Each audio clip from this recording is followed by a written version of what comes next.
This end of the year, whatever holiday episode of Several Stories High is dedicated to a nifty new invention I made. It's called Nathaniel's amazingly quiet ironing board, the world's only ironing board that you can open without unleashing the very hounds of hell. Honestly, it took me a while to get the design right, but I think I've got it down. I think I actually got it to the lowest amount of noise humanly possible to open an ironing board. Allow me to demonstrate. Hold on one second.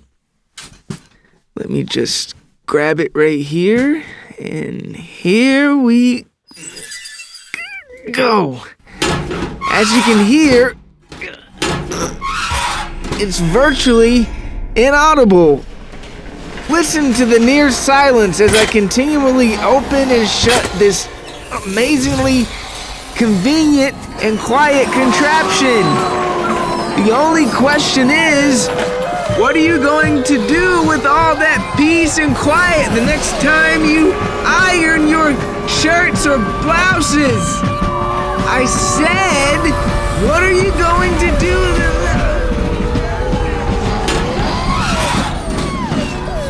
You know what? Probably easier just to throw your shirts in the dryer and run the thing for a few days to get the wrinkles out. I said...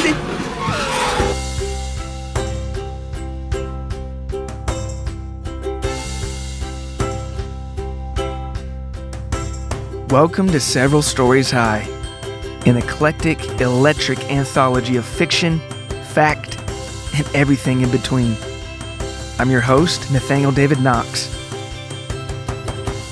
Shall we begin?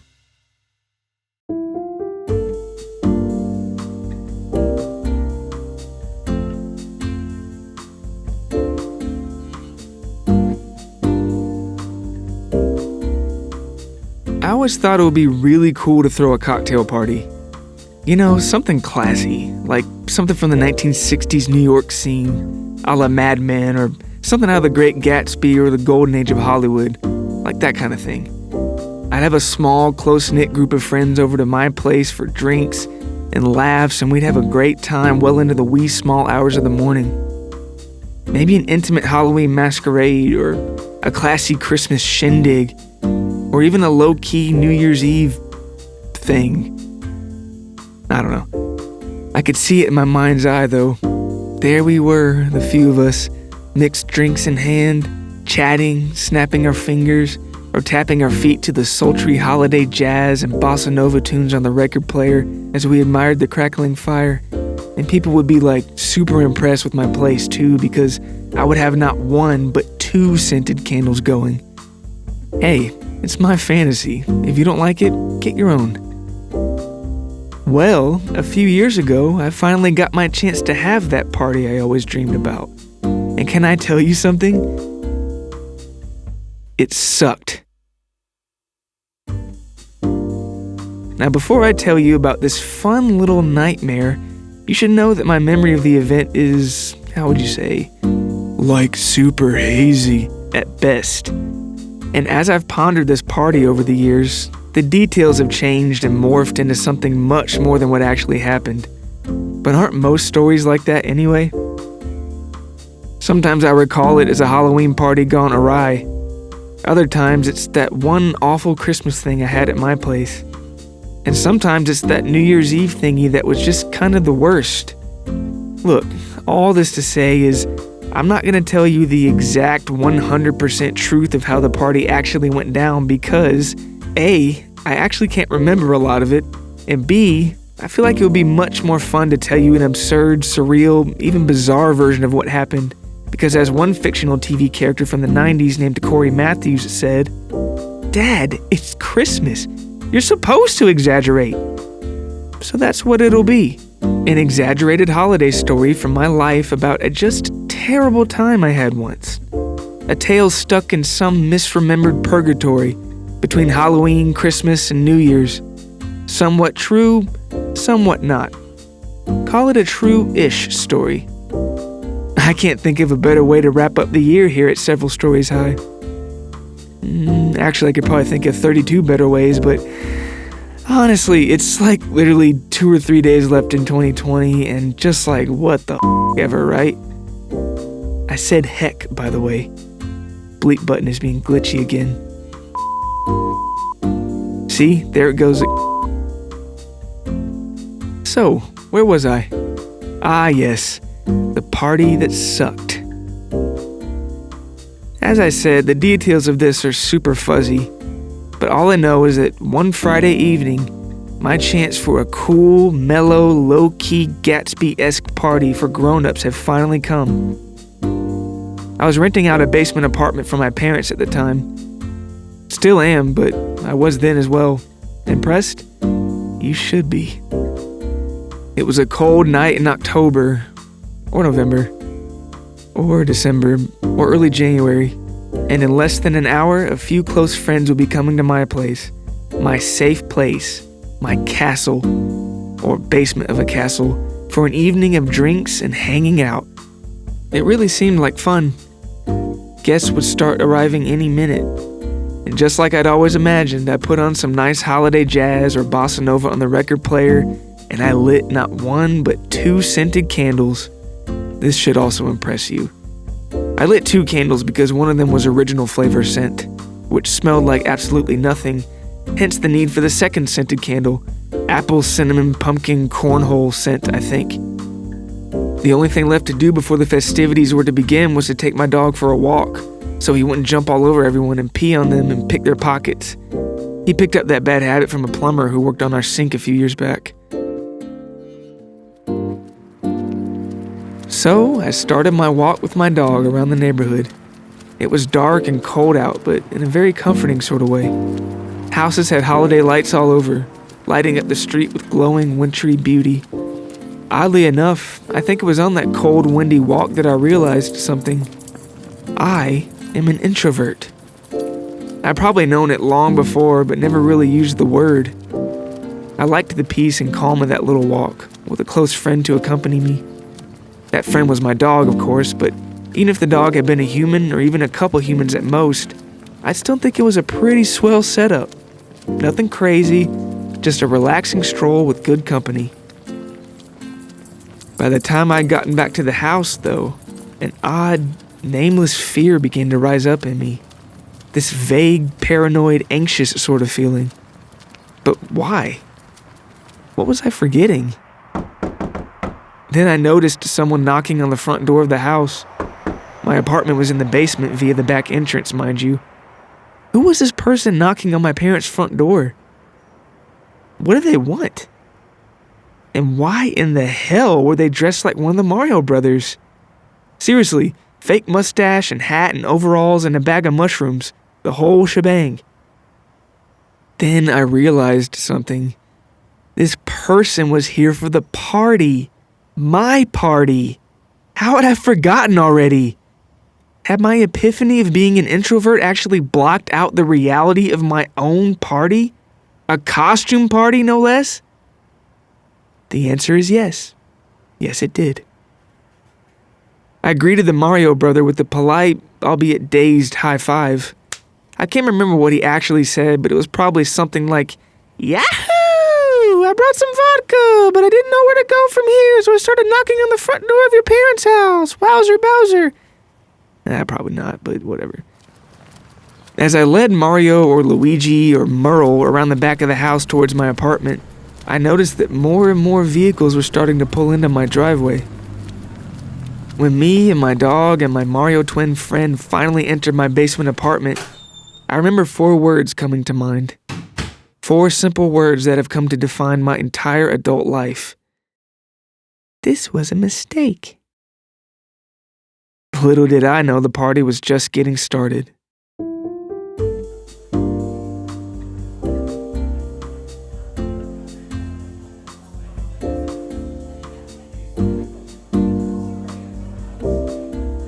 Costumed people were arriving in droves now. I even knew some of them.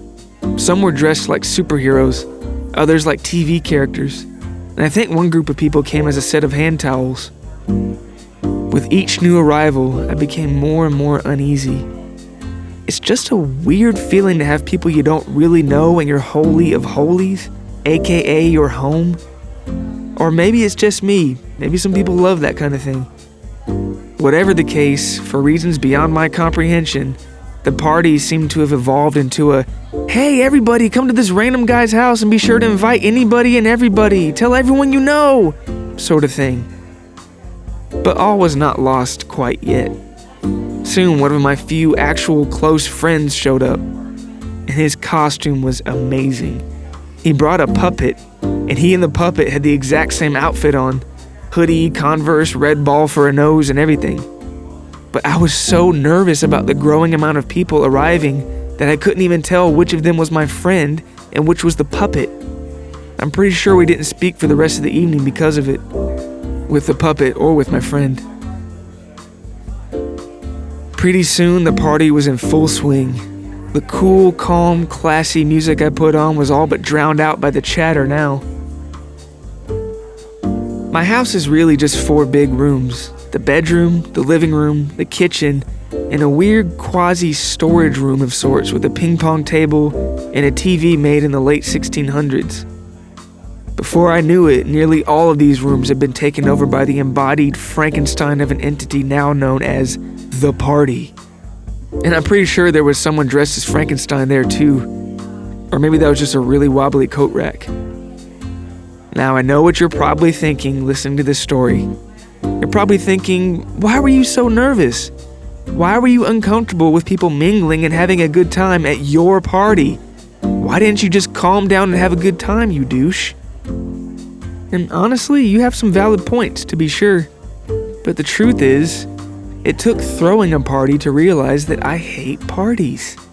And the weird thing is, I really liked every single person there. On their own, that is. Or even in 2s or 3s at the most, but all at once was way too much at one time. It'd be like trying to listen to all your favorite songs at once or something. A jumbled, loud disaster. Every good story has a character who wants something, or so I've heard. Well, the character of this party was me, and the only thing I wanted was to not be there. I was really in over my head now. There were clusters of people partying and mingling all around my little safe kingdom. The quiet folks, including my dog, were in the living room watching The Nightmare Before Christmas. These were the people I liked the most that evening. Probably because I felt the same way they did. Shy, kind of awkward, kind of uncomfortable, and maybe a little diuretic. Next was the kitchen, the epicenter of the party. And can you guess why it was the epicenter? If you guessed mechanized textile production in 18th century Prussia, then you'd be wrong. Way wrong. But if you guessed that the kitchen was the epicenter of the party because of alcohol, then you'd be correct. My cozy kitchen was now awash in the echoes of Yuletide cheer and laughter. Oh, I'm sorry. Did I say cheer and laughter? I meant to say awkward, incoherent booze babble. But it wasn't alcohol's fault, so don't even think about blaming hooch. Trust me, I also had more than my fair share of the drink, also known as a little something. How else do you think I got through that whole ordeal? But yes, the place was flowing with adult beverages of all kinds. A perfect ode to the old Great Gatsby I so wished to emulate, right? God, no. Again, each person there was a great guy or gal or Pixar character with a rip in the crotch. But it was just really odd to make so much sporadic, reverberant small talk with so many plastered people. What's that? Think plastered is too strong a word? Okay, fine. What would you call it when you're talking with people, drinks in hand, and the souls behind their glazed-over eyes are trying desperately to calmly and politely and quietly say, "Hey man, how's it going? Thanks for having me over. I love your place." But the slurring tongues in their mouths are actually steering the drunken ships to say, "So, where'd you get these cups from? They're so amazing. I'm so sorry. I'm being hella loud. I'll say it a little softer this time. So where did you get these cupcakes from? They're so mayonnaise. I sidestepped drunk guests left and right, and then left one more time, and I made my way through the kitchen and crossed over into what you might call the wasteland of the get-together. Emphasis on waste, as in, dang, I thought the people in the kitchen were wasted, but wow, these people will be peeing for months. A couple guys were drinking and messing with an old boombox, hooking up their phone or iPod or whatever to it and playing music that was just the worst.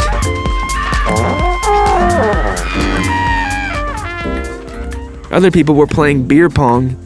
I can't remember if they were playing with the actual table or if it was the old video game on the huge ancient TV, but let's just say it was both. Why not? Soon the music got even louder, and so did the party, as if competing with each other. It was at this point that I truly felt like a stranger in my own home. I've been to parties like this before, but I always had the convenience of an escape route, a way out, i.e. the option to leave and go home and relax. But this was my home. Where was I supposed to go? Then I got a text from my parents saying the music was too loud. It was like 1 a.m. by that point, and for some reason my parents didn't want to be lulled to sleep by the muffled screeches of weird-ass music from downstairs like they usually did. I asked the guys to turn it down, and I felt kind of bad doing it. I didn't want them to feel bad. I'm pretty sure they didn't turn it down though. If anything, they might have turned it up, and thus the chatter got louder too.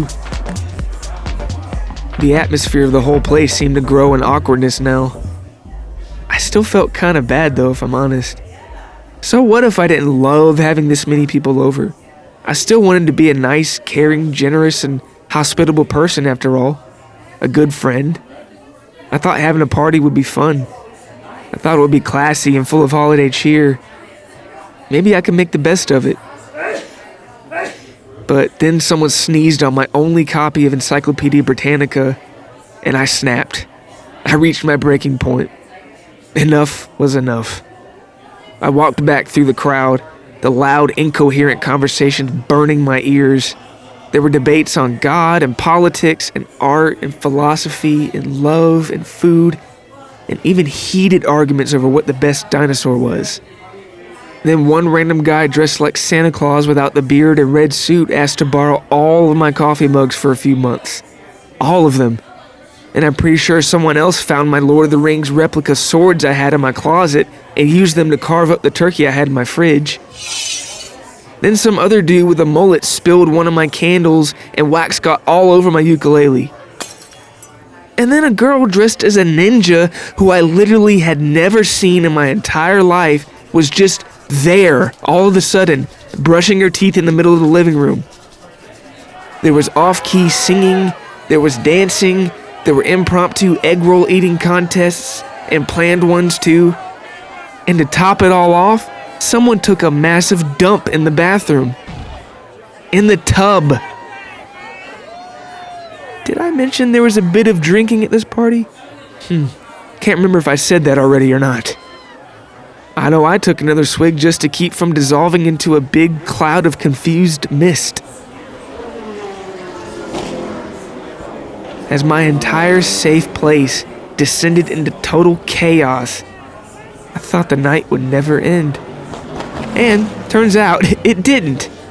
Turns out several people were too, how do I put this delicately, shit-faced drunk to drive home. So yeah, that was super cool too. Nothing like going to bed in your boxers with 9 blitzed strangers in the next room watching The Office with the German overdubs on. Wenn wir nur ein bisschen mehr Zeit dafür gehabt hätten.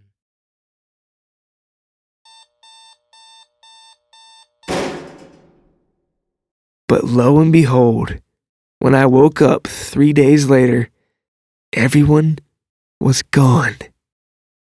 And so was all my furniture, and my dog, and my bed. Just kidding. But the way that night went, it wouldn't have surprised me. But the people were gone, though. So what's the moral of this story? I don't freaking know. Maybe it's that parties, though well-intentioned and full of great people, kind of suck. Look, I know a lot of people love parties, but a lot of people also love decaf coffee too, so what does that tell you? But all kidding aside, I think the real point is, if you're ever in a situation you can't escape, just drink heavily and go to sleep and all your problems will be gone by the morning. What, wrong again? Alright, I give up then. Maybe it's just me. Big parties just aren't my thing, I guess. But a few friends by the fire drinking real coffee? Sign me up. So keep your big parties, you big party having people, and more power to you, have a blast. But I don't want to go. But I'll still be kinda mad if you don't invite me. Oh, and a P.S. In the astronomically small chance that you were actually at the party that I just exaggerated and embellished and flat out lied in certain parts about, disregard everything I said. The party was amazing. You were amazing. Everything was amazing. Life is just an amazing adventure. Live, love, laugh. Oh yeah, and happy holidays. This is your pal, Nathaniel David Knox. Oh, and before you go, I just have one question. Where did you get these cups from? 'Cause they're a mayonnaise.